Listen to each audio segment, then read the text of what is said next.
right, we've been talking about the President's Jobs Council headed by GE CEO Jeffrey Immelt, and they say they have a plan to save the economy, but it includes handing out more loans like the one that went to Solyndra.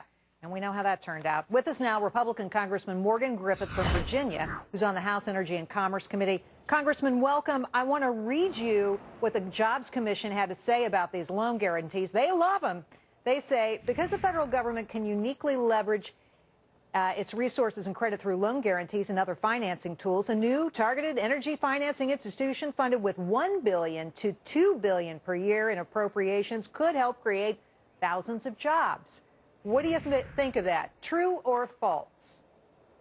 Well, they may create jobs, but I do think that leaving the money in the private sector and letting the private industry and the capitalists of this country and the entrepreneurs and that burning spirit of American tradition of creating jobs would do a far better job than the federal government can do.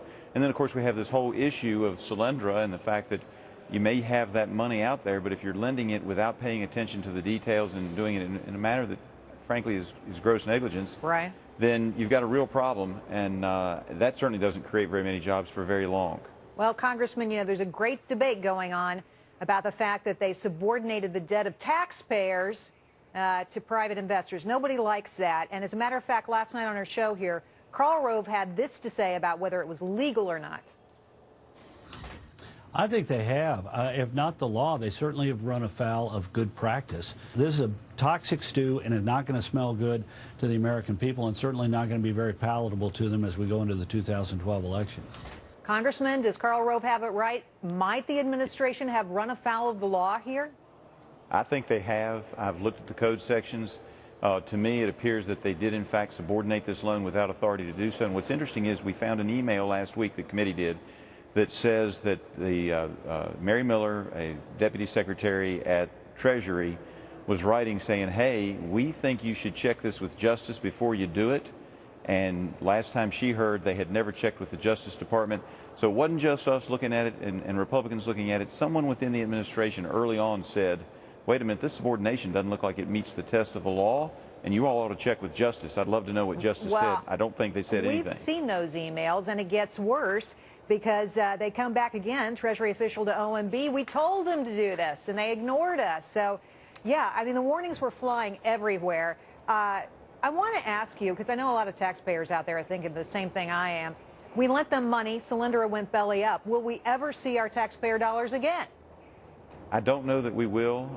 There's going to be an auction later this month on October 27th, and we'll see what happens at that time. But I fear the worst. I fear that that's $535 million flushed down the toilet. Ridiculous. Well, you know, there's another company out there called SunPower, based in California. It's a solar panel company. It got $1.2 billion in loan guarantees at the end of September as they were shoving all these loans out the door at the end of the month. And now they're reporting that they're having financial problems. So they have $820 million in debt. They're lowering their earnings projections. Is this Solyndra all over again? Well, I don't know yet. The committee has asked to get all these documents. We were very concerned when they started making these loans, a huge number of loans right at the end of the loan guarantee program.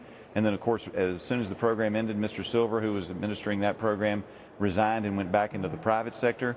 It certainly smells bad, and if the allegations in the articles that I've seen today are true, we have another big mess on our hands. But it's a little early for me to make any kind of official comment because I haven't been able to see the actual documents and study all of that. I just got to give folks this additional fact because this is one that sent me right over the edge today. They announced they're building a manufacturing plant in Mexicali, Mexico. Americans not going to get these jobs. It's going to be people in another country and the American taxpayers footing the bill. You guys have to investigate this one. This is crazy. Well, and if true, it is outrageous, and heads ought to roll. All right. Congressman Griffith, thanks for coming in. Come back soon. Thank you. All right. Will do. As if high unemployment and low